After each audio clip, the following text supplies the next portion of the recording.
Bismillahirrahmanirrahim. Assalamualaikum warahmatullahi wabarakatuh. Salam. Alhamdulillahirabbil alamin wassalatu wassalamu ala asyrofil anbiya wal mursalin wa ala alihi ajmain amma ba'd. Segala puji bagi Allah Tuhan semesta alam. Semoga salawat dan keselamatan tercurahkan selalu pada Nabi dan Rasul termulia kita Muhammad sallallahu alaihi wasallam beserta keluarganya dan para sahabatnya dan juga kita umatnya sampai akhir zaman.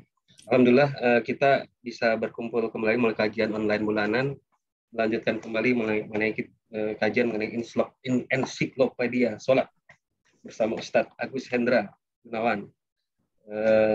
Mohon maaf sebelumnya karena kita agak terlambat ya, karena saat ini sholat zuhurnya tadi selesainya juga telat ternyata.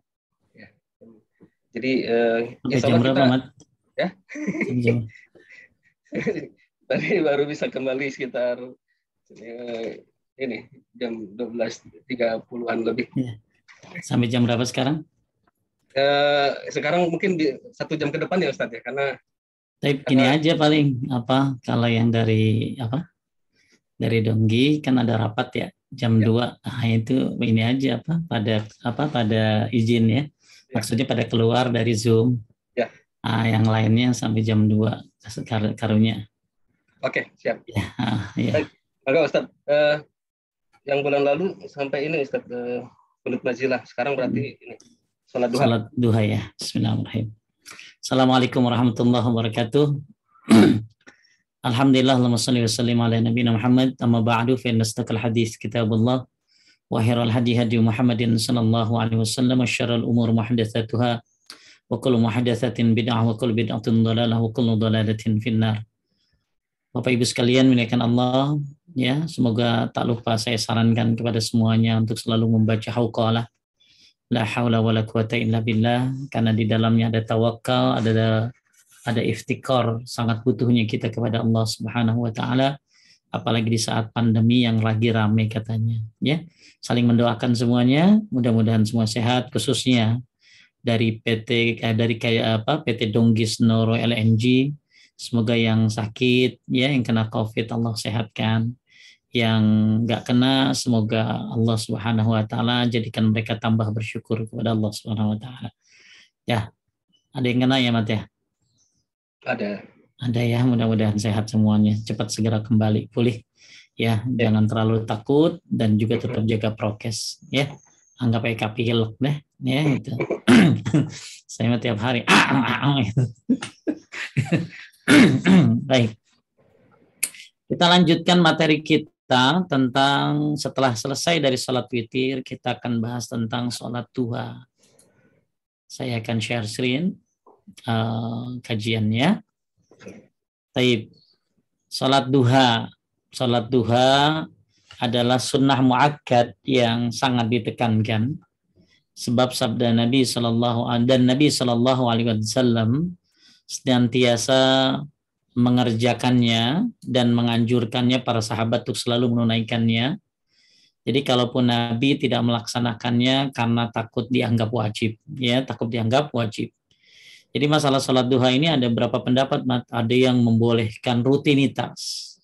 Boleh rutinitas. Kenapa? Karena Nabi itu menyuruh umatnya kan untuk melakukan sesuatu itu rutinitas. Ahabul a'mal ilallah adwamuha wa in qalla.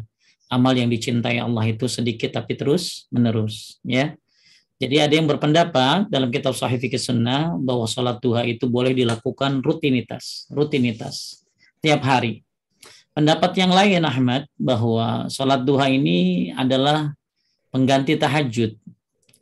Ya, ini juga ada pendapat yang kedua ini ya, bahwa sholat duha adalah pengganti tahajud. Jadi yang tadi malam tidak tahajud ganti dengan sholat duha. Ada lagi pendapat yang ketiga, sholat duha tidak dilakukan sering-sering ya, jarang-jarang. Dan banyak pendapat lainnya. Akan tetapi saya termasuk mengambil pendapat yang pertama, yaitu sholat duha adalah sunnah muakkad dan boleh dilakukan setiap hari, sebagaimana Aisyah juga melakukan sholat duha setiap hari. Oleh karena itu, kalau ada ustadz yang bilang sholat duha ya pengganti tahajud, ya kita hormatin aja, kita senyumin saja, karena memang perbedaan pendapatnya sudah ada sejak zaman dahulu. Dan saya tidak akan memperdalam tentang perbedaan pendapat tersebut, dan dalil-dalil perbedaan pendapat semuanya memiliki alasan-alasan, tapi kebanyakan ulama berpendapat sholat duha boleh dilakukan rutinitas. Taib. Sesungguhnya wasiat kepada satu orang, dan di sini yang lebih menekankan lagi sholat duha, ternyata sholat duha ini adalah wasiat. Wasiat yang Nabi mewasiatkan kepada sahabat-sahabatnya. Ya, di antaranya adalah yang didasarkan hadis Abu Hurairah radhiyallahu anhu, dia bercerita, boleh Ahmad baca, kekasihku. Kekasihku Shallallahu Alaihi Wasallam mewasiatkan 3 hal kepadaku yang aku tidak akan meninggalkannya sampai aku mati kelak, yaitu puasa 3 hari pada setiap bulan, 2 rakaat duha, dan mengerjakan witir sebelum tidur. Sebelum tidur. Hadis ini muttafaqun alaih, ya, disepakati oleh Bukhari dan Muslim. Ini dari Abu Hurairah. Jadi Nabi wasiatin 3 diantaranya, ya, sholat 2 rakaat sholat duha. Kemudian juga hadis Abu Darda, dia bercerita, kekasihku Shallallahu Alaihi Wasallam terwasiatkan 3 hal kepadaku yang aku tidak akan pernah meninggalkannya selama aku hidup, yaitu puasa 3 hari setiap bulan, yaitu tanggal berapa Ahmad? 13, 14, 15, dan tidak tidur hingga mengerjakan sholat duha, kemudian tidak tidur hingga mengerjakan sholat witir. Ada juga riwayat satu lagi kalau nggak salah, ya, ini dari Abu Hurairah, dari Abu Darda, tahu saya ada satu lagi yang nggak salah dari Anas bin Malik radhiyallahu anhu. Kemudian Syekh Abdul Aziz bin Baz, ya, guru daripada penulis kitab ini, Dr. Wahab Al-Qahtani, dia murid daripada Syekh Abdul Aziz bin Baz, mufti Saudi yang Masya Allah ilmunya luar biasa, mengatakan, apa kata Syekh bin Baz? Kedua hadis sahih tersebut merupakan hujjah yang kuat untuk menunjukkan disyariatkannya salat sunnah duha.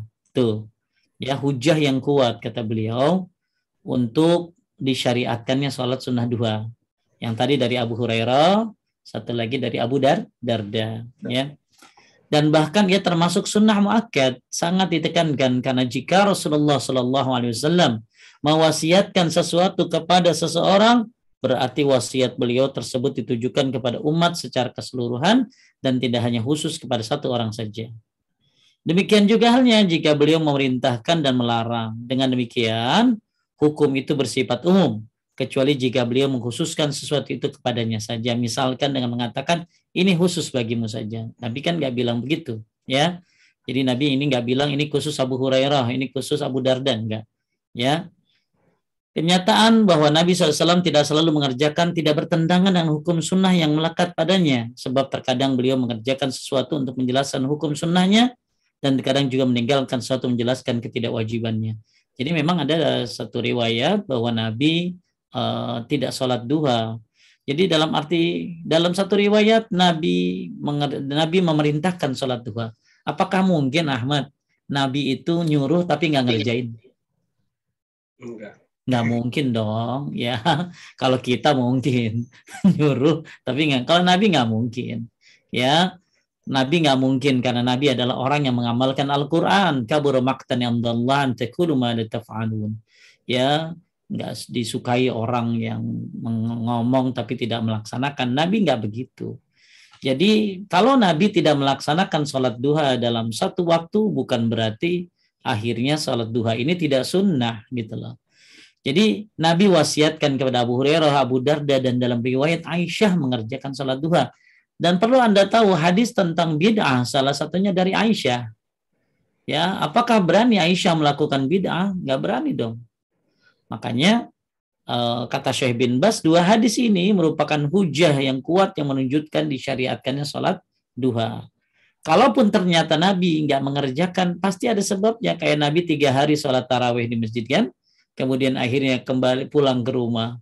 Ya, kenapa nggak di masjid terus? Karena Nabi takut. Ya, akhirnya diwajibkan. Sama sholat duha juga takut Nabi tidak sholat duha dalam satu waktu. Tujuannya adalah untuk supaya umatnya tahu bahwa ini hukumnya sunnah atau tidak wajib. Baik. Jadi kebanyakan ulama berpendapat sholat sunnah adalah sunnah yang ditekankan. Kalau ada yang berbeda pendapat dan lain sebagainya, kita maklumi saja. Kemudian lanjut Ahmad, setelah Setelah menyebutkan beberapa hadis terkait hal itu, Imam An-Nawawi telah mentarjih bahwa sholat duha adalah sunnah muakkad, seraya mengemukakan hadis-hadis ini semuanya menurut ahlu tahqiq sejalan dan tidak ada pertentangan satu dengan yang lainnya, dan hasilnya bahwa sholat duha adalah sunnah muakkad. Oke.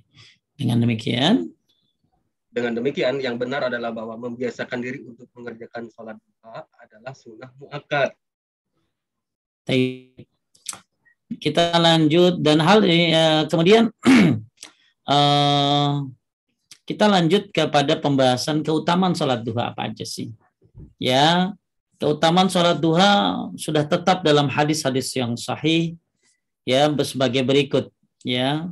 Yang hadis dari Abu Dzar radhiyallahu anhu, Nabi sallallahu alaihi wasallam bersabda, yusbihu ala kulli sulama min ahadikum shadaqah, fa kullu tasbihatin shadaqah, wa kullu tahmidatin shadaqah, wa kullu tahlilatin shadaqah, wa kullu takbiratin shadaqah, wa amrun bil ma'rufi shadaqah, wa nahyun 'anil munkari shadaqah, wa yujzi'u min zalika rak'atani yarka'uhuma minad duha. Masing-masing ruas dari anggota tubuh salah seorang di antara kalian harus mengeluarkan sedekah. Masya Allah. Gimana caranya? Mengeluarkan sedekah dari ruas-ruas tubuh kita yang jumlahnya 360. Ya, setiap tasbih adalah sedekah. Jadi ada sedekah yang nggak pakai duit ya. Ada sedekah yang nggak pakai duit. Yaitu seperti banyak ya, sedekah yang nggak pakai duit itu banyak banget ya, banyak banget. Tapi kita lagi bahas yang sholat duha ini. Tasbih subhanallah adalah sedekah. Baca apa lagi Ahmad? Tahmid? Alhamdulillah adalah sedekah. Terus? Alhamdulillah sedekah. La ilaha illallah sedekah. Allahu Akbar sedekah. Menyuruh untuk berbuat baik pun sedekah, dan mencegah kemungkaran juga sedekah. Semua itu juga bisa diganti dengan 2 rakaat sholat duha. Masya Allah. Tuh. Ya, Anda baca subhanallah habis sholat. Subhanallah wa bihamdi pagi sore 100 kali. Itu sedekah. Anda ngucapin la ilaha illallah subhanallah 25, alhamdulillah 25, Allah akbar 25, la ilallah 25 setiap habis sholat. Anda baca la ilallah itu sedekah. Ya, baca Allahu akbar sedekah. Anda nyuruh, Anda sedekah, Anda berbuat baik sedekah. Anda mencegah kemungkaran sedekah. Semua itu bisa diganti dengan 2 rakaat sholat duha. Makanya sholat duha ini luar biasa ini. Ya, termasuk sedekah badan, termasuk sedekah yang luar biasa sholat duha ini. Kemudian ini hadis yang pertama. Berarti sholat duha ya adalah apa? Ini termasuk sedekah untuk badan kita ruas-ruasnya, dan termasuk sholat duha ini pengganti daripada sedekah-sedekah lainnya. Kemudian hadis Buraidah yang kedua, dia radhiyallahu anhu, dia bercerita, lanjut Ahmad. Di sini mana Ustaz?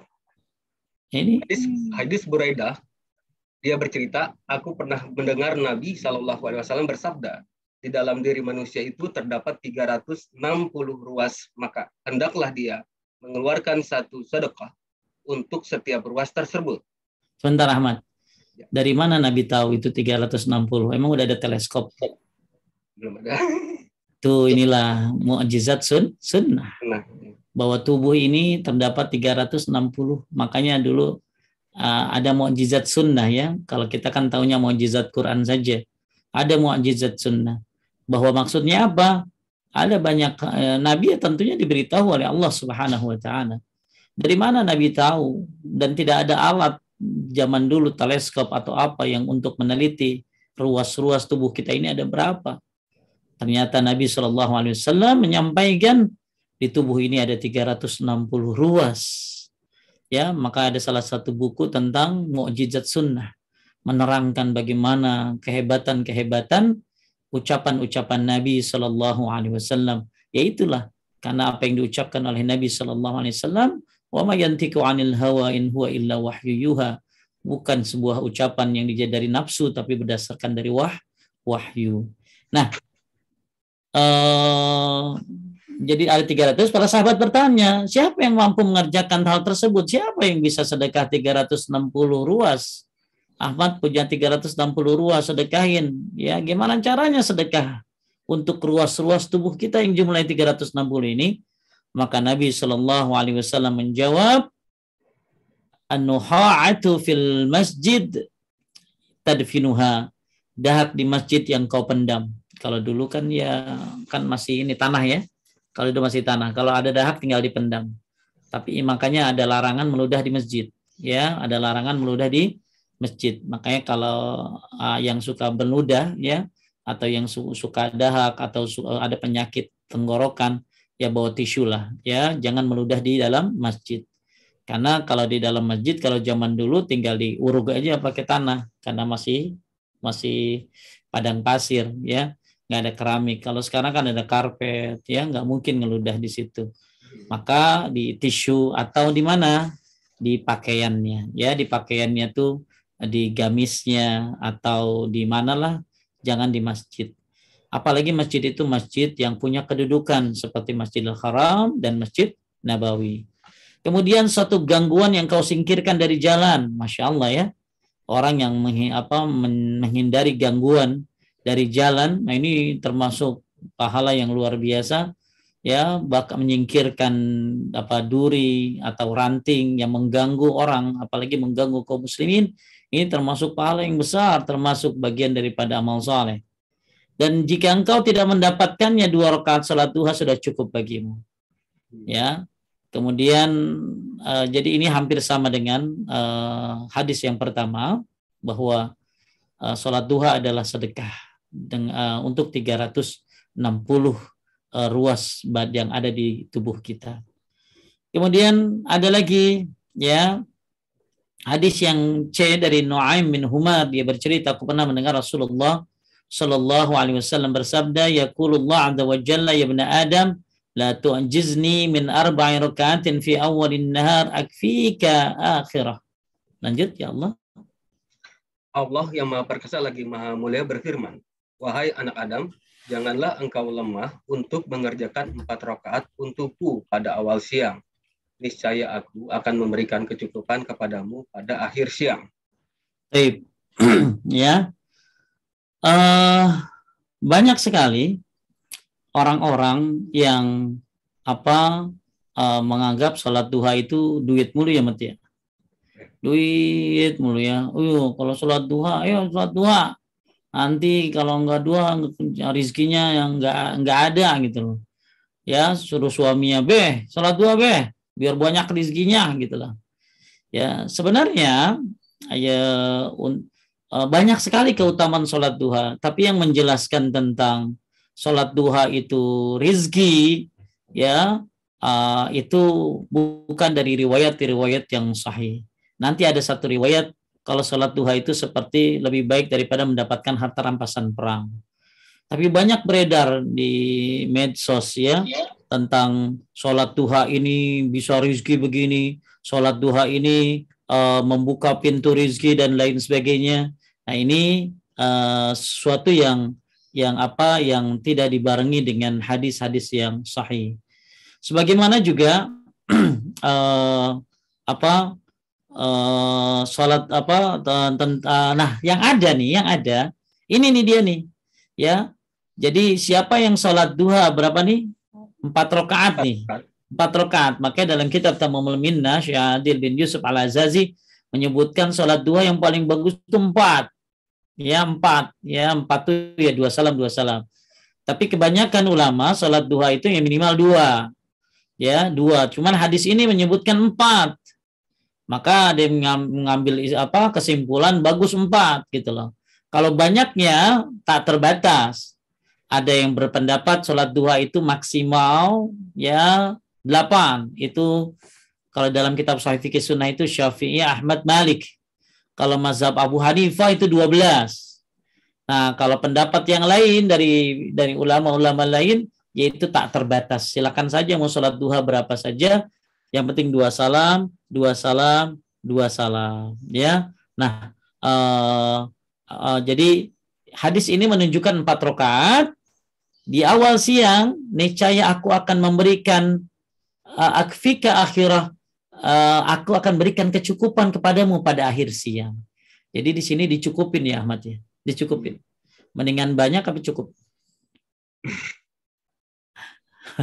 Mendingan banyak apa harus cukup?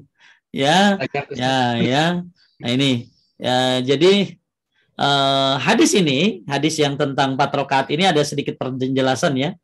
Ulama berbeda pendapat tentang 4 rakaat di awal siang yang dimaksud di hadis ini sebenarnya Ahmad. Ada yang mengatakan sholat duha, ada yang berpendapat sholat isyraq. Dan ada juga yang mengatakan qobliyah subuh dan sholat subuh. Ya, sebagaimana diterangkan oleh Mula Ali Al-Qari dalam Al-Mirqa. Kemudian, ya, jadi saya ulangi, Ibu. Jadi di sini ada kalimat, wahai anak Adam, janganlah kau lemah untuk mengerjakan 4 rakaat ya di awal siang. Ada yang berpendapat maksud daripada 4 rakaat ini adalah sholat duha. Ya, saya ulangi, sholat duha. Ada yang bilang ini sholat apa tadi? Isyraq. Ada juga yang bilang sholat qobliyah subuh dan sholat subuh. Ya kan, qobliyah subuh sama sholat subuh tuh jadi 4 itu. Ya. Nah, jadi ada ulama berbeda pendapat, tapi setahu saya banyak ulama yang memasukkan hadis 4 rakaat ini di awal siang ini untuk sholat duha. Maka siapa yang melakukannya akan dicukupkan. Nah, apa maksud dicukupkan? Aku akan penuhi dirimu, ya.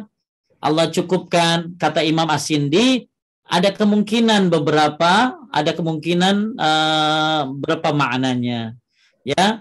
Ada juga maksudnya adalah apa? Aku cukupi dirimu sehingga terhindar dari kecelakaan dan segala musibah. Itu maksudnya Ahmad. Jadi saya ulangi Bapak Ibu, sekarang kita coba bahas apa maksud daripada dicukupkan, betul nggak? Dicukupkan. Ya. Jadi kan di sini dibilang, ya, niscaya aku akan memberikan kecukupan kepadamu pada akhir siang. Akfika akhirah. Nah, ulama ada yang mensyarah bahwa maksud daripada dicukupkan di sini atau dipenuhi di sini adalah ada beberapa makna yang ada maksudnya adalah dicukupi hingga terhindar dari kecelakaan dan segala musibah. Mudah-mudahan dengan sholat duha nih ya, Allah hindari kita dari segala musibah, termasuk COVID yang sedang melanda sekarang ini, ya. Nah, ya kita jalanin aja, ya kita jalanin. Ini penafsiran dari ulama, ya. Jadi penafsiran dari ulama tentang makna apa tadi? Tentang makna dicukupkan, ya. Tentang makna dipenuhi. Apa maksudnya dicukupkan atau dipenuhi ini? Ya, ada yang bilang bahwa maksudnya adalah terhindar dari kecelakaan dan segala musibah. Pendapat yang lain, aku cukupi dirimu dengan diberikan penjagaan dari dosa dan ampunan terhadap perbuatan dosa yang dilakukan hari itu. Masya Allah. Nih Ahmad nih. Jadi mudah-mudahan Ahmad sholat duha, orang-orang yang ada di Donggi yang muslim sholat duha, selain dihindari dari kecelakaan dan musibah, maka diberikan penjagaan dari dosa dan ampunan terhadap perbuatan dosa yang dilakukan hari itu. Jadi dikasih penjagaan oleh Allah dari berbuat dosa. Ya, termasuk kalau dia berbuat dosa, maka Allah Subhanahu wa taala akan memberikan ampunan untuk dosa yang dilakukan pada hari itu. Ya. Kemudian ada lagi pendapat yang terakhir Ahmad, apa maksud daripada dicukupkan di sini? Aku cukupi dirimu dengan segala hal. Aku cukupi dirimu dengan segala hal. Masih ingat nggak, Ahmad? Betul. Coba dicatat, ya, dicatat nih. Jadi Bapak Ibu, kita lagi bahas ya tentang bagaimana penjelasan ya hadis tentang bahwa siapa yang mengerjakan sholat 4 rakaat di awal siang, ya di awal siang, maksudnya ada yang bilang ini adalah duha. Ada yang bilang ini isyraq, dan isyraq juga sebenarnya duha. Ada yang bilang ini qobliyah subuh dan salat subuh, ya, sebagaimana dijelaskan oleh Ali Al-Qari dalam Al-Mirqah. Tapi banyak ulama menaruh hadis ini di sholat duha. Ya, siapa yang mengerjain 4 rakaat sholat duha, maka Allah diberikan kecukupan pada akhir siangnya. Di awal siang, maka akan dicukupkan di akhir siang. Apa maksud dicukupkan di sini? Satu, dicukupi dari terhindar dari kecelakaan dan segala musibah. Masya Allah. Ya, kenapa yang ada di muka orang duit doang ya? Yang ada di otak orang tuh duit doang mulu gitu loh ya. Duha, duit gitu ya. Ya, duha, duit ya. Sampai doanya kalau di atas turunin, kalau di bawah keluarin, kalau macet lancarin, kalau haram halalin. Nah, itu bukan doa dari Nabi itu ya. Itu doa wanita Baduy di padang Arafah. Taib. Jadi siapa yang pengen, jadi maksudnya adalah 4 rakaat ini adalah dicukupkan, maka siapa akan dihindari dari kecelakaan dan segala musibah. Maksud yang lain, ya diberikan penjagaan dari dosa. Anda dijaga dari dosa dan diampunkan terhadap dosa yang dilakukan hari itu. Kemudian yang ketiga, aku cukupi dirimu dengan segala hal. Ya, nah ini keutamaan ini ta'liq dari Musnad Ahmad Su'aib Al-Arnud. Jadi Masya Allah, ini penafsiran ya dari ulama tentang makna 4 rakaat ini Allah akan cukupkan kita. Yuk kerjain aja deh. Mudah-mudahan dihindari dari COVID, dari musibah, dihindari dari dosa, kalaupun berbuat dosa diampunin, dan mudah-mudahan dicukupkan dari segala hal, ya termasuk rezeki gitu loh. Ya, tapi ya jangan mikirnya duit mulu ya. Rezeki kan nggak harus duit ya. Sehat aja nggak kena COVID dari rezeki banget itu. Ya, taib ya. Kemudian ya, apalagi ya, kita masuk pada hadis yang selanjutnya. Lanjut. Ini hampir sama hadisnya. Ya ibn Adam, irka'li 4 raka'atin min awalin nahar akfika akhirah. Wahai anak Adam, rukulah untuk 4 rakaat di awal siang, saya aku akan mencukupi di akhir siang. Tadi hampir sama. Kemudian ada lagi hadis yang terakhir di sini, sebenarnya masih beberapa lagi. Nanti kita akan coba bedah dari tulisan yang lain. Boleh baca Ahmad hadis Anas? Hadis Anas radhiyallahu anhu tentang keutamaan sholat duha bagi orang yang duduk di masjid setelah sholat subuh sampai matahari naik. Dia bercerita, Rasulullah Shallallahu Alaihi Wasallam pernah bersabda, barang siapa mengerjakan sholat subuh dengan berjamaah lalu duduk berzikir kepada Allah sampai matahari terbit, kemudian mengerjakan sholat 2 rakaat, maka pahala sholat itu baginya seperti pahala haji dan umroh, sepenuhnya. Masya Allah. Tapi ingat Ahmad ya, yang tadi kita bahas tentang keutamaan 4 rakaat duha itu akan dicukupkan. Ini kalau dilakukannya apa Ahmad? Nih lihat nih. Dilakukannya apa? Dilakukannya adalah karena ikhlas, karena Allah Subhanahu wa ta'ala ya. Jadi jangan sampai Anda sholat tapi ingin apa tadi? Ingin rizki ya, tapi sholatlah karena Allah. Maka semua yang karena Allah pasti akan menghasilkan segala hal ya, Allah akan cukupkan dan lain sebagainya. Tapi niatkannya karena Allah Subhanahu wa ta'ala, bukan karena ingin dapat ini, dapat itu dan lain sebagainya. Kemudian tadi sudah dibahas tentang apalagi kalau sholat subuh berjamaah, kemudian habis sholat subuh berjamaah duduk berzikir kepada Allah sampai terbit matahari, kemudian sholat 2 rakaat, maka kayak haji ya, dan umrah tammah dalam riwayat lain tamman hajjatu wa umratu, sempurna haji dan umrohnya. Taib, ini yang ada di kitab ini cukup segini keutamaannya. Sebenarnya ada banyak lagi keutamaannya kalau dilihat dari tulisan yang lain. Di sini ada juga keutamaan yang lain. Sebentar.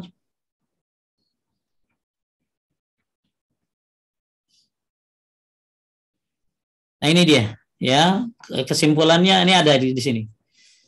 Satu, ya sebagai sedekah harian seluruh persendian.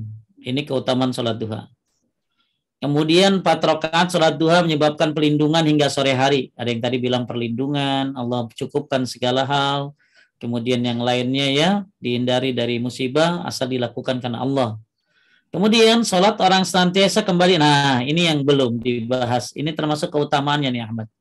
Ya, jadi sholat duha ya dikenal dengan sholat awabin artinya. Awabin itu apa? Soal orang-orang yang kembali kepada Allah. Jadi sholat orang yang senantiasa kembali kepada Allah, kalau dilihat dari hadisnya adalah, ini hadisnya, ya, tapi masuk di pada waktu sholat duha. La yuhafiz ala sholati duha illa awab. Coba Ahmad, artinya tidaklah? Tidaklah ada yang menjaga sholat duha kecuali awab, seorang yang senantiasa kembali kepada Allah. Masya Allah. Ya, jadi sholat duha dibilangnya sholat apa tadi? Awabin. Awabin. Ya, cuman kita taunya duha doang ya. Jadi nggak apa-apa. Ahmad udah sholat awabin belum? Nah, sholat awabin maksudnya adalah sholat duha. Ya, maka la yuhafiz ala sholati duha illa awab. Tidak ada yang menjaga sholat duha kecuali orang-orang yang kembali kepada Allah. Ya, bahkan saya pernah baca sebuah tulisan ada pendapat ya bahwa ini sholat yang sangat ingin diiriin oleh para malaikat katanya sholat duha ini. Karena sholatnya orang-orang yang kembali kepada Allah Subhanahu wa Ta'ala. Makanya sholat awabin adalah sholat orang yang kembali kepada Allah, dan tidak ada yang bisa menjaga sholat duha kecuali orang yang awab, orang yang senantiasa kembali kepada Allah. Kemudian ada lagi keutamaan sholat duha juga. Haji dan umrah tadi sudah sama ya. Kemudian kita cari yang nggak ada ya. Nah, ini dia. Ini dia nih Ahmad. Coba baca Ahmad dari Abdullah. Dari Abdullah bin Amr radhiyallahu anhu. Beliau berkata, Rasulullah Shallallahu alaihi wasallam mengutus pasukan perang, kemudian pasukan itu mendapatkan harta ghanimah dan pulang cepat. Maka para sahabat banyak yang membicarakan tentang pasukan tersebut yang tujuannya dekat. Rampasan perangnya banyak dan cepat kembali. Enak ya perang begitu kan? Ya, menang, cepat, banyak dapat harta, rampasan, dan pulangnya cepat juga. Terus? Maka Rasulullah Shallallahu Alaihi Wasallam bersabda, maukah kalian aku tunjukkan kepada yang lebih dekat tempat perangnya, lebih banyak harta rampasan perang, dan lebih cepat kembali?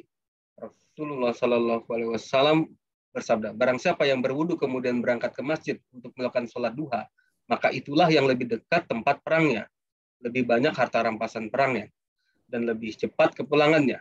Masya Allah. Ya, jadi ceritanya Bapak Ibu, ya Rasulullah ngutus pasukan perang dan pulangnya cepat, banyak bawa harta rampasan, dan kemudian juga cepat kembalinya.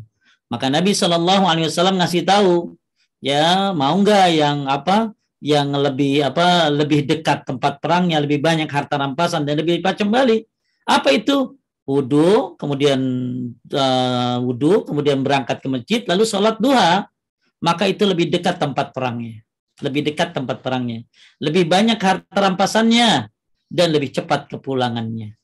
Ya, ini makanya seperti mendapatkan harta rampasan perang, seperti orang yang pulang cepat perang, menang, dan banyak harta ghanimahnya. Inilah keutamaan sholat duha yang tidak ada di buku ensiklopedia sholat. Ya, jadi intinya apa Pak Ustadz? Kalau disimpulkan, ya sholat duha seperti orang yang cepat, orang yang perang dan menang, cepat kembalinya dan membawa harta rampasan perang. Insya Allah rugi kayaknya orang kalau nggak sholat duha ya, Mat ya. Ya. Kemudian ada lagi, ya. Ini dia, ya. Ini hadis ini termasuk dihasankan oleh Syekh Umar Bazmul ya. Dari Abu Darda radhiyallahu an, beliau berkata, Rasulullah sallallahu alaihi wasallam bersabda, baca Ahmad, barang siapa yang sholat duha 2 rakaat tidak tercatat sebagai orang yang lalai. Barang siapa yang sholat duha 4 rakaat tercatat sebagai orang yang ahli ibadah. barang siapa yang sholat 6 rakaat akan dicukupi hari itu, dan barang siapa yang sholat 8 rakaat Allah catat sebagai orang yang banyak taat. Barang siapa yang sholat 12 rakaat, Allah bangunkan baginya rumah di surga. Makanya Abu Hanifah menganggap sholat duha yang paling banyak itu berapa? 12. Ya, nah ulama memang ada perbedaan pendapat ya dalam masalah hadisnya. Di antaranya Syekh Albani ini mendoaifkan hadis ini. Akan tetapi tadi saya sudah bilang, Syekh Muhammad bin Umar bin Salim Bazmul dalam bentuk pendalilannya dalam kitab Bughyatul Mutatawwi' fi Salatit Tatawwu', ini beliau setahu saya mengatakan jalur periwayatkannya bisa sampai pada derajat hasan. Ini ulama ada ikhtilaf ya tentang tentang salat duha, tentang riwayat ini. Syekh Albani mendoaifkan, akan tetapi saya pernah baca buku salat sunnahnya Syekh Muhammad Bazmul ya, beliau termasuk menghasankan daripada hadis ini. Maka di sini disampaikan ya bahwa siapa yang sholat duha berapa tadi? 2 rakaat tidak tercatat sebagai orang yang lalai. 4 rakaat ya tercatat sebagai orang yang ahli ibadah. 6 rakaat dicukupi hari itu. 8 rakaat ya sebagai orang yang taat. Dan siapa yang 12 rakaat dibangunkan baginya rumah di surga.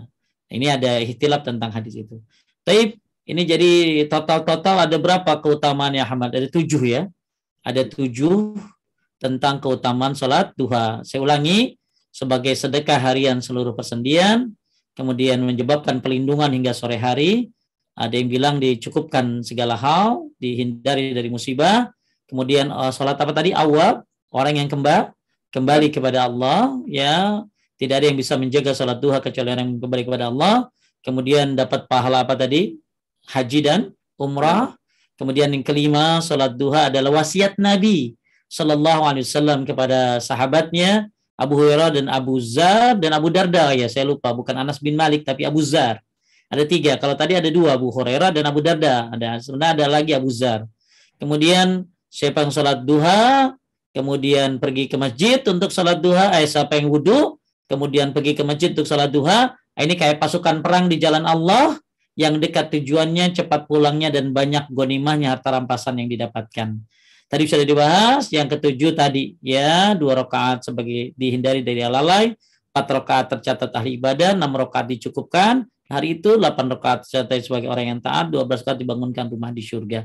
Inilah komplitnya 7 keutamaan sholat duha. Masya Allah ya. Baik, kita kembali lagi ke kitabnya. Waktu sholat duha, kapan waktunya ini? Lanjut Ahmad. Yakni dari naiknya matahari kira-kira setinggi tombak sampai sebelum sampainya matahari di pertengahan langit. Sebelum zawal, tergelincir. Yang lebih afdol, sholat ini dikerjakan setelah matahari terik. Yang demikian itu didasarkan pada hadis Zaid bin Arqam dari Nabi SAW bahwasannya beliau bersabda, sholat orang-orang yang kembali atau awabil adalah ketika anak unta kepanasan. Baik. Jadi sholat duha itu paling cepat waktunya Ahmad itu adalah setelah terbit matahari. Cuma karena ada larangan sholat ketika terbit matahari, maka bagus ditambahin. Ya, ada 2 pendapat antara dari Lajnah Daimah lil Buhuthil Ilmiyyah. Kemudian satu lagi ya, ada yang pertama 10 menit setelah syuruk. Sekarang syuruk jam berapa? Misalnya jam 6 lah, tambahin tuh jam 6 lewat 10 berarti. Atau tambahin 15 menit, jam 6 lewat 15. Jadi jangan pas terbit ya, jangan pas terbit. Nah, ya. Jadi dan kapan berakhir ya Ahmad? Sebelum zawal. Kapan zawal itu? 15 menit sebelum zuhur. 15 menit sebelum zuhur. Sekarang zuhur berapa? 12 lewat 10 misalnya ya. Berarti 12 kurang 5 ya. Ya, itu jangan sholat apa tadi? Duha. Jadi sholat duha itu paling awal itu 15 menit atau 10 menit setelah terbit matahari. Tapi berakhir itu 15 menit sebelum zawal. Ya, 15 menit sebelum sholat zuhur. Sebelum sholat zuhur. Nah, yang paling bagus ini waktunya adalah ketika anak unta kepanasan. Ya, anak unta kepanasan itu jam berapa, Ahmad? 10-11 menit.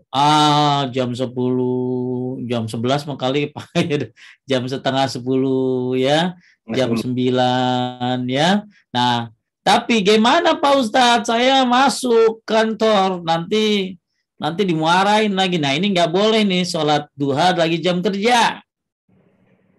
Ya, karena Anda kan kerja ada waktunya dan kerja adalah amanah. Ya, dari bosnya jam berapa Ahmad masuk kerja? Jam 8. Tiba-tiba jam 9 Al Muhammad ngamalin sholat nih duha nih. Ya, pahalanya rugi kalau gua nggak ngerjain dah. Ya, akhirnya sholatlah di waktu afdal yaitu jam 10. Ya, nah ini berarti mengambil waktu kerja. Ya, berarti ini nggak amanah nih. Maka sudah ada fatwanya itu, nggak boleh sholat duha di waktu kerja. Kecuali dia memang bosnya. Ya, dia bosnya, ibu kerja punya butik sendiri, ya ibu bebas itu mah ya. Tapi anggota-anggota ibu yang mau sholat duha di waktu jam 10, ya itu harus izin ibu dulu yang punya perusahaan. Nggak boleh dia sholat duha di waktu dia bekerja. Ya, jadi pernah ada kejadian waktu itu. Jadi itu ada ceritanya tuh, ada orang bule ya datang ke kantor kok sepi gitu loh, jam 9-an sepi. Ini nanya, ini kemana orang-orang? Ya, kata OB-nya, ini pada sholat mister. Doh, sholat bukannya jam 12 kan, dia di bulenya tahu tuh sholat jam 12. Duhur, asar, maghrib, isya dia tahu waktunya. Ini lain lagi mister, ini beda lagi gitu. Ini sholat duha. Oh ya, nah ini akhirnya mengganggu ibadah yang lainnya. Ya ingat, bekerja kan wajib ya, dan sedangkan sholat duha itu sunnah ya, sunnah. Jadi jangan sampai yang wajib terganggu dengan melakukan yang sunnah, kecuali Anda izin ya. Taib ya, ini dia sholat orang yang kembali itu ketika anak unta, anak-anak unta merasa kepanasan. Oleh karena itu, lanjut Ahmad, barang siapa mengerjakan sholat duha setelah matahari naik sekitar kira-kira 1 tombak, maka hal itu tidak dilarang. Dan barang siapa mengerjakannya setelah panas terik sebelum waktu yang dilarang, maka yang demikian itu lebih afdol. Oke, ya jam 10, setengah 11 itu waktu yang kayaknya afdol tapi luar biasa, waktu yang males ya Ahmad ya, jam segitu ya. Nah, makanya yang ibu-ibu yang di rumah yang bisa ngerjain, tafadhol silahkan ngerjain ya. Tapi nggak bisa saya mah waktu awal aja. Ya udah tadi waktu awal 15 menit setelah terbit matahari yang disebut dengan sholat isyraq atau sholat duha di awal waktu. Kemudian tadi sudah saya bahas ya tentang jumlah rakaatnya, bahwa jumlah rakaat sholat duha ya minimal adalah 2 ya, minimal adalah 2. Akan tetapi ada tadi riwayat ya Nabi SAW biasa mengerjakan sholat duha 4 rakaat dan menambah. Nah ini dalil Ahmad kalau sholat duha itu bebas berapa aja. Ini dalilnya ya. Jadi kan tadi saya bahas bahwa sholat duha itu ada berapa tadi? Ada yang berpendapat paling banyak, kalau paling dikit 2. Ada yang berpendapat bagus 4 karena tadi dicukupkan ya. Nah, paling banyak berapa? Ada yang bilang 8, ini Syafi'i, Ahmad, Malik dalam kitab Sahih Fikih Sunnah. Kemudian 12 ada mazhab Abu Hanifah. Tapi pendapat yang lain tak terbatas. Mau berapa sholatnya? Mau 20, 30 silakan. Asalkan mau, itu aja. Mau enggak gitu. Terus 2 rakaat. Dalilnya ini nih. Di dalam hadis radhiyallahu anha Aisyah, dia bercerita, Nabi SAW biasa mengerjakan sholat duha 4 rakaat dan menambah sekehendak Allah. Tuh. Ya, berarti bebas, kehendak Allah. Nah, ini dijadikan dalil salat duha tak terbatas, ya. Kemudian juga Rasulullah SAW pernah mengerjakan salat duha berapa? 6 rakaat. Kemudian ditegaskan dari Ummu Hani bin Abi Thalib radhiyallahu an, Rasulullah SAW pernah mengerjakan salat di rumahnya pada saat pembebasan kota Makkah sebanyak 8 rakaat setelah matahari naik. Ini ada yang bilang juga salat duha 8 rakaat. Jadi ulama berbeda pendapat tentang maksimalnya. Kalau saya berpendapat tak terbatas. Silakan berapa saja. Yang penting bukan di waktu zawal. Ya, kalau udah 15 menit sebelum zuhur sudah berhenti salat duhanya. Kemudian hadis Amr, lanjut hadis. Hadis Amr bin Abbasah menunjukkan bahwa jumlah rokaat sholat duha itu tidak mempunyai batasan maksimal. Di dalamnya disebutkan, kerjakanlah sholat subuh, lalu berhentilah sholat hingga matahari terbit dan naik, karena sesungguhnya matahari itu terbit di antara dua tanduk setan, dan pada saat itu orang-orang kafir bersujud untuknya. Kemudian kerjakanlah sholat, karena sesungguhnya sholat itu disaksikan dan dihadiri malaikat, sampai bayang-bayang tombak semakin sedikit. Selanjutnya berhentilah sholat, karena pada saat itu jahanam memanas. Maksudnya waktu zawal. Jadi sholat kalau udah duha, udah waktu zawal berhenti ya. Berhenti tadi. Nah di sini ya, kerjakanlah sholat karena sungguhnya sholat disaksikan oleh malaikat tuh. Berarti ketika sudah terbit matahari tambah berapa tadi? 15 menit ya. Anda silakan sholat. Di sini disebutkan sampai zawal, sampai sebelum zawal udah beres. Berarti berapa rakaat? Berarti berapa jam tuh kalau dari jam 7 aja? 8, 9, 10, 11 sampai setengah 12 lah tuh.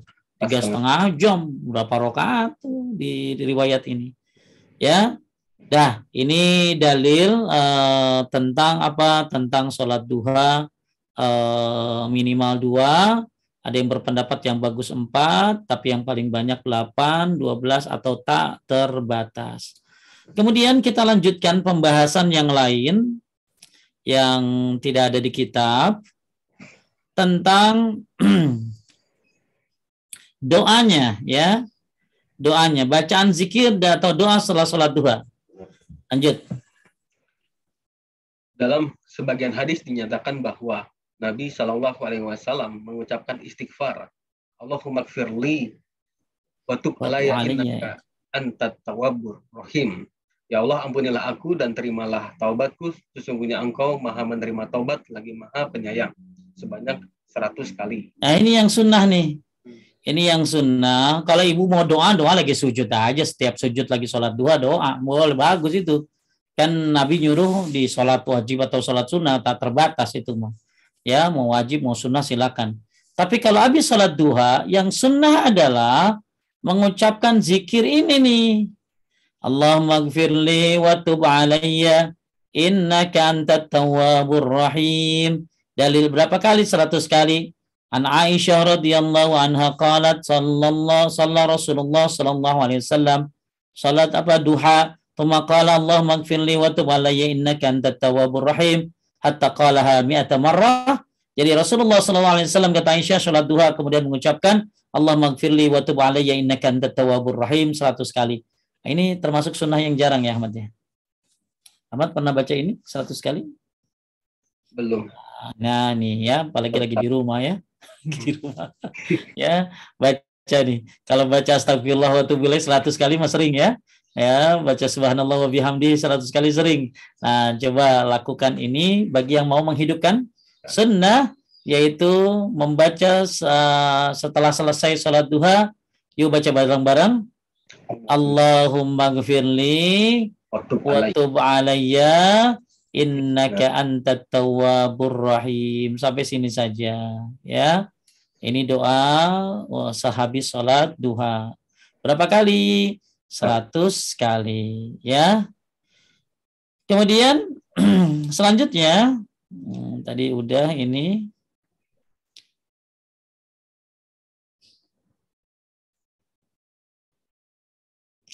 sama. Sholat duha bacanya dijaharkan atau dibaca sir? Apakah bacaan jahar dalam baca Quran saja atau baca ruku dan sujud demikian? Lanjut Ahmad, sholat duha? Sholat duha dibaca dengan sir. Sir berarti apa?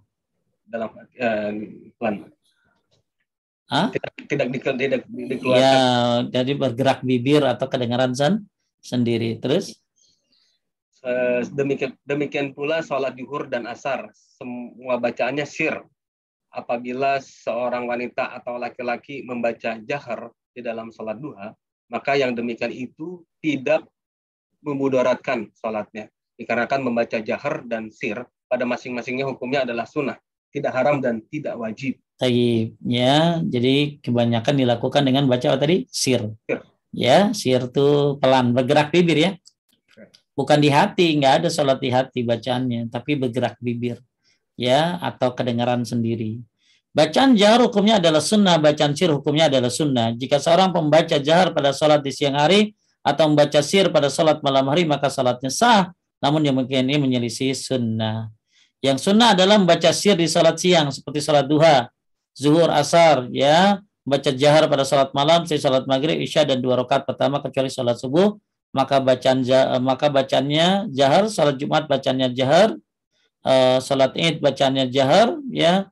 Adapun sholat sunnah maka bacaannya sir apabila di siang hari, demikian pula sholat duhur dan asar, ya. Ini insya Allah kita sudah tahu semuanya. Taib, inilah sedikit dari pembahasan tambahan tentang sholat duha. Sepertinya tidak ada yang lain. Mungkin mau ada pertanyaan, silakan. Ada yang nanya, Ahmad? Di chat sih, sebentar saya baca. Sudah ada sih pertanyaan. Sebentar. Taib, silakan. Bismillah, Assalamualaikum warahmatullahi wabarakatuh. Ustaz, kalau lupa baca doa setelah sholat duha yang 100 kali, apakah bisa dibaca pada zuhur? Hari ini baru ingat belum baca doa habis duha, padahal sudah zuhur. Syukron. Ya, kalau saya nggak tahu ya ada fatwanya tentang masalah itu. Tapi intinya kalau Anda udah biasa baca, kemudian lupa, lalu nggak baca, maka insya Allah udah dapat pahalanya, karena sudah punya kebiasaan. Kan orang kalau lagi sakit itu dilihat lagi sehatnya, orang kalau lagi safar dilihat lagi mukimnya. Ya, kayak ibu mau tahajud tiba-tiba nggak jadi, padahal udah niat, udah dapat pahalanya. Ya mudah-mudahan dapat. Saya nggak tahu apakah itu boleh diqadha atau tidak, saya nggak tahu. Ya, akan tetapi kalau sholat duha boleh nggak diqadha Pak Ustadz setelah zuhur, saya juga nggak tahu. Ya, saya juga nggak tahu. Karena yang ada qadha itu adalah seperti tahajud, witir ada ya, Ahmad ya. Kita udah bahas qobliyah, ba'diyah itu ada qadha. Ya, khususnya qobliyah subuh, qobliyah duhur, ba'diyah duhur itu ada qadha. Maka Ibnu Taimiyah membolehkan mengqadha salat sunnah rawatib yang belum dikerjakan. Ya, tapi kalau salat duha apakah ada qadanya, saya tidak pernah menemukan. Dan mungkin saya belum pernah tahu itu. Ya, wallahu a'lam. Lanjut. Ya. Berikutnya lagi, Assalamualaikum warahmatullahi wabarakatuh. Mohon bertanya, surat di dalam sholat duha, apakah sebaiknya dengan surat Qul ya ayyuhal kafirun dan surat Al-Ikhlas? Ya, itu. Dalam sholat duha, ya Bapak Ibu sekalian muliakan Allah, ini tidak ada surat yang khusus dalam sholat duha. Ya, kalau Bapak Ibu mau gini, kalau baca Qul ya Qulu ya boleh-boleh saja, tapi jangan sampai Anda melegalkan kalau duha itu Qul ya Qulhu, enggak boleh. Karena yang ada dalilnya Qul ya Qulhu itu ba'diyah maghrib, qobliyah subuh, ya.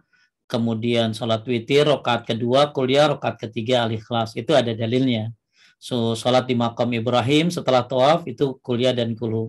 Tapi kalau sholat duha tidak ada keterangannya baca kuliah dan kulu. Tapi kalau sekali-kali boleh-boleh saja. Ya, dan nggak boleh bilang ya. Jadi ada riwayat seperti ini. Saya akan bacakan ya. Riwayat dari Uqbah bin Amir, kami diperintahkan Rasulullah SAW untuk sholat duha dengan membaca sejumlah surat di antara Asyam dan Ad-Duha. Saya ulangi Bapak Ibu, ya. Ini ada sebuah riwayat dari Uqbah bin Amir. Kami diperintahkan Rasulullah SAW untuk sholat duha dengan membaca sejumlah surat. Di antaranya Asyam dan Ad-Duha. Wasyamsi wa duhaha dan Ad-Duha. Sementara dalam Nihayatul Muhtad disebutkan bahwa yang lebih utama membaca surat Al-Kafirun dan Al-Ikhlas. Karena surat Al-Ikhlas setara dengan sepertiga Al-Quran dan Al-Kafirun dengan seperempat Al-Quran. Ya, nah ini ada pendapat-pendapat dari orang yang bilang sholat duha itu bacanya asyams wasyamsi waduhaha ama wadduha. Ini berdasarkan katanya riwayat dari Uqbah bin Amir. Ya, tapi ada lagi yang berpendapat kuliah dan kulhu. Ini menurut pendapat dari ulama. Kenapa? Karena kuliah itu seperempat Al-Quran, kulhu sepertiga Al-Quran.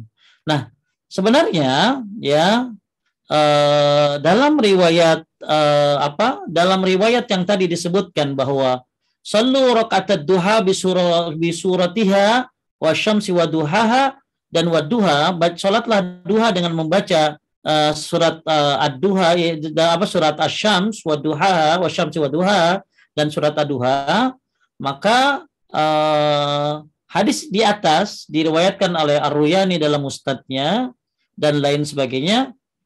Beliau hanya menyatakan bahwa bacaan surat tersebut ada kesesuaian bacaan dengan salat yang dikerjakan. Namun yang benar hadis di atas adalah hadis palsu, Ahmad. Saya ulangi, ya. Ini hadis di atas adalah hadis apa tadi? Palsu. Sebagaimana yang dijelaskan oleh Syekh Albani. Beliau mengatakan hadis ini palsu. Cacatnya ada pada Musajji bin Amr ibnu Ma'in. Ya, jadi intinya ini ada Musajji yang meriwayatkannya adalah seorang pendusta. Bapak Ibu sekalian, jadi riwayat yang beredar di masyarakat, kalau sholat duha itu bacaannya adalah apa tadi? Wasyamsi waduhaha dan wadduha, ini adalah hadis palsu menurut Syekh Albani. Ya, dalam silsilah hadis dhaif dan maudhu'nya. Tapi ada juga yang berpendapat hadis ini dhaif menurut Al-Munawi dalam Fathul Qadir, ya, dengan alasan yang sama, yaitu ada orang namanya Musajji bin Amr, ya. Nah, jadi dari dua pendapat tadi, dari pendapat Syekh Albani dan Imam Al-Munawi, kesimpulannya bahwa hadis yang menganjurkan sholat duha dengan bacaan tertentu adalah hadis dhaif. Tidak ada anjuran untuk mengkhususkan sholat duha, baik rakaat pertama dengan baca wasyamsi waduha, rakaat kedua dengan wadduha, ya. Jadi itu pendapat tentang bacaan sholat duha. Ada satu fatwa dari Syekh Abdul Aziz bin Baz. Beliau pernah ditanya tentang bacaan surat Asy-Syams dan Ad-Duha ketika sholat duha. Beliau menjawab, yang sesuai sunnah engkau membaca surat yang mudah menurutmu setelah Al-Fatihah. Jadi mau baca apa aja terserah, yang penting surat yang mudah, ya. Dalam bacaan tersebut tidak ada batasan tertentu. Karena yang wajib hanya Al-Fatihah, sedangkan tambahannya adalah sunnah. Maka jika setelah Al-Fatihah engkau baca surat Asy-Syams, Al-Lail, Ad-Duha, Al-Insyirah, dan surat lainnya, itu adalah hal yang baik. Jadi bebas ya Ahmad. Biasanya apa Ahmad kalau baca sholat duha biasanya apa? Al-Kafirun, Al-Ikhlas. Itu mulu. Ad-Duha sama Asy-Syams. Itu. Kenapa baca itu? Kebiasaan saya. Kebiasaan. Jadi kalau mau sekali-kali boleh ya. Tapi nggak boleh melegalkan gitu loh. Kalau sholat. Karena ada ibu-ibu pernah saya tanya. Saya mah jarang sholat duha Pak Ustadz. Kenapa? Habis kagak apa wasyamsi waduha sama wadduha gitu loh. Ini dia kagak sholat duha. Sedangkan baca surat hukumnya apa? Sunnah. Ya, yang rukun kan baca Al-Fatihah yang rukun itu. Jadi riwayat yang menyatakan sholat duha baca wasyamsi waduhaha dan wadduha itu riwayatnya lemah, hadisnya lemah, bahkan ada yang bilang hadisnya palsu. Maka jadi gimana? Ya kata Syekh bin Baz tadi, apa aja silakan. Jadi kalau sekali-kali baca wadduha boleh, besoknya baca wasyamsi waduhaha boleh, baca apalagi Al-Kafirun sekali-kali boleh, Al-Ikhlas juga boleh, kali-kali baca Al-Insyirah, Alam Nashrah boleh, atau baca Al-Lail boleh. Apa aja yang penting apal, itu aja. Yang penting apal enggak gitu loh. Yang penting mudah bagimu.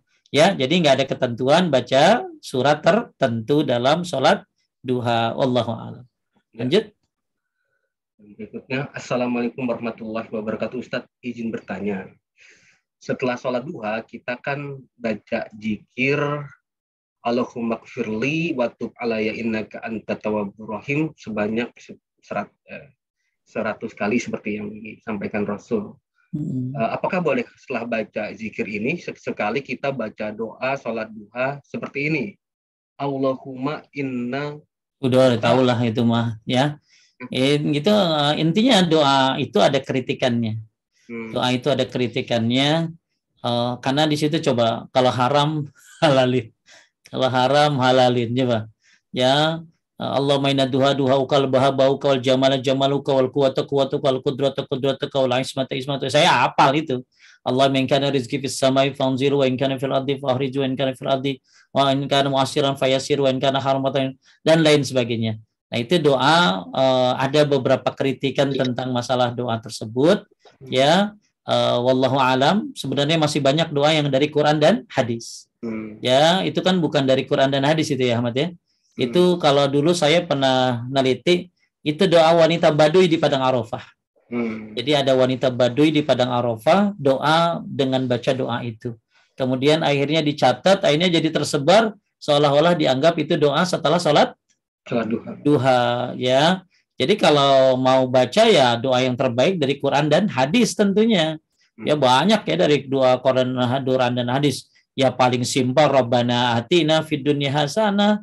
Ya, atau Allah magfirli warhamni wahdini wafini warzukni. Wah, itu bagus sekali doa seperti itu. Ya, kalau enggak ya udah doa-doa yang Anda hafal dari Al-Qur'an, Rabbi habli minas shalihin. Ya. Jadi kalau Anda tanya saya apakah boleh doa membaca doa itu? Saya hanya menyarankan masih banyak doa yang lebih bagus yang ada dari Quran dan hadis, ya. Nah, dulu saya pernah baca sebuah tulisan dari tentang kritikan terhadap doa tersebut. Karena doa ini ada kelemahannya di sini dan di sini. Ya sudah, kalau memang ragu, mendingan kembali kepada doa-doa dari Al-Quran dan hadis. Ya, lanjut. Yang berikutnya, Assalamualaikum Ustadz. Apa izin bertanya, kalau sholat duha di awal waktu, kira-kira 15 menit setelah matahari terbit, apakah niatnya sama dengan sholat syuruk? Sama aja, ya, sama aja. Niat syuruk ya berarti duha juga, cuma duha di awal waktu. Ya, lanjut. Nanti siang boleh lagi sholat aja, pokoknya ya bebas aja ya. Anda mau duha di awal, di tengah, atau sebang penting nggak boleh melewati waktu zawal. Ya, mau berapa terserah. Ya, syuruk 2 rakaat. Nanti jam 10 4 rakaat, bebas-bebas saja. Ya, sebanyak-banyaknya. Niatnya sholat syuruk ya berarti sholat duha juga, cuma di awal waktu. Lanjut. Kalau sholat duha, bolehkah 4 rakaat? Ya, kalau dalam riwayat disebutkan sholat nahar wal lail masna-masna. Sholat siang dan malam itu dua-dua. Sama pertanyaannya dengan qabliyah duhur 4, bolehkah langsung 4? Maka Syekh Utsaimin menjawab, ya dua-dua. Karena riwayatnya sholat siang dan malam itu 2 salam. Jadi lebih baik 2 salam. Lebih baik ya, lebih baik. Kalau ada yang berpendapat boleh, ada, ya boleh. Cuman lebih bagus 2 salam.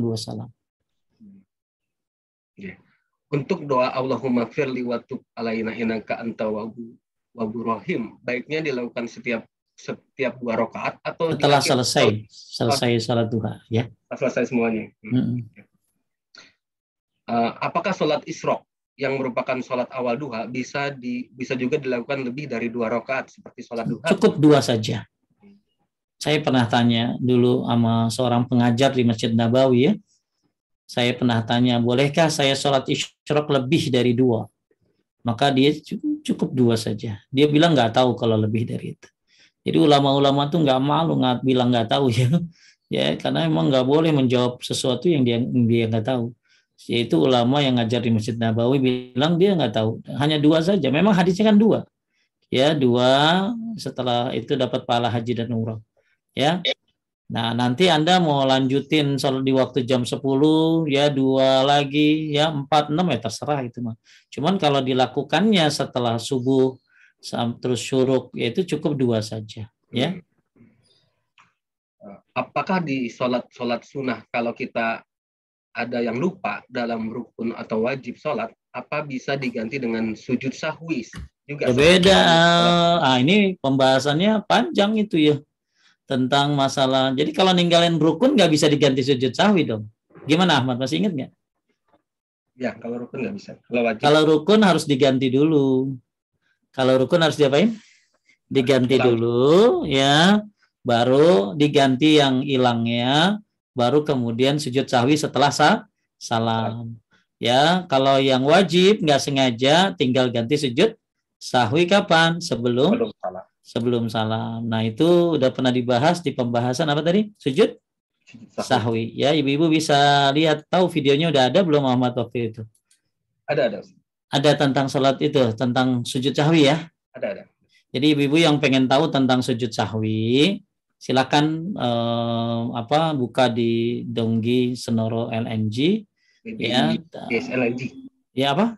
DSL. Ya, kita pernah bahas tentang sujud sahwi atau di video-video di video-video lainnya ya. Saya udah sering bahas tentang sujud sahwi. Ada kali 10 kali bahas sujud sahwi.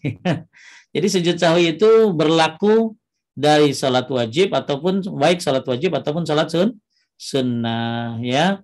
Cuma bedain, ada yang ninggalin rukun, ada yang ninggalin wajib. Kalau ninggalin rukun ya harus diganti dulu. Kalau ninggalin wajib, kalau nggak sengaja ya nggak usah diganti tapi sujud sahwi. Ya. Jadi ada bahasan yang panjang tentang itu, mungkin bisa dicek aja di video-videonya. Lanjut. Ya. Doa apa yang dibaca setelah sholat sunnah qobla dan ba'da? Kalau itu antara azan dan qomat ya bagus doa bebas ya. Ya, jadi kalau apa? Ba'diyah maksudnya. Iya, tulisannya ya qobliyah dan ba'diyah. Kalau doa habis qobliyah ya nggak ada ya, nggak ada qobliyah. Ya, kalau habis ba'diyah bolehkah ada doa Pak Ustadznya? Ada waktu itu fatwa dari Syekh bin Bas tentang tentang doa habis sholat ba'diyah ya. Taib saya akan cek dulu. Takut salah ya. Lanjut Ahmad. Ya. Ini nih Ahmad aku mana nih ya. Tentang apa tadi? Doa setelah qobliyah dan ba'diyah. Ya, aduh panjang. Sambil saya nyari coba ada pertanyaan lagi. Oh ini nih ya. Jadi kata Syekh bin Bas, saya tidak mengetahui adanya larangan dalam mengangkat kedua tangan setelah mengerjakan untuk berdoa. Dikarenakan beramal dengan keumuman dalil. Akan tapi lebih utama untuk tidak melakukan terus-menerus. Karena tidak ada riwayat yang menyebutkan bahwa Nabi SAW mengerjakan demikian. Ya, jadi kalau mau sekali-kali aja doa habis sholat apa tadi? Ba'diyah. Tapi jangan jadi kebiasaan. Yang ada zikir habis sholat wajib. Zikir habis sholat wajib. Ya, kalau mau habis sholat sunnah apa tadi? Kalau habis qobliyah nggak ada zikir. Tapi kalau antara azan dan qomat ya doa aja. Tapi kalau habis ba'diyah ya berarti sekali-kali berdoa dibolehkan. Tapi nggak boleh jadi kebiasaan. Terus? Ya, ini sudah mau menjelang jam 2 Ustaz. Saya mungkin ya Ahmad mundur diri. Mungkin siapa yang gantiin di sini coba ada siapa? Ini Jangan Mbak Eca takutnya lagi sibuk. Oh ya. Coba Mas Rama bisa Mas? Jangan ibu-ibu aja nih. Diajarin saya cariin udah. Jadi saya Ahmad ya. Selamat bekerja. Terima kasih ya, banyak. Yang mau meeting silakan ya. Mudah-mudahan dapat ilmu yang bermanfaat. Tapi bagi yang mau lanjut, saya coba cari yang bantuin baca dulu. Siapa coba ya Ibu? Lasmaria? Rapat juga nggak? Mbak Lasma. Hah? Bu Lasma mau rapat nggak Mbak? Rapat nggak dia? Nggak tahu. Coba. Kalau yang biasa jadi ini. Iya, ada udah dinyalain. Ini Bu Nana deh, Bu Nana nih. Saya izin Ustaz, makasih ya. Ya, makasih ya. Assalamualaikum warahmatullahi wabarakatuh. Bu Nana, Dokter Andes, bisa bantuin baca pertanyaan?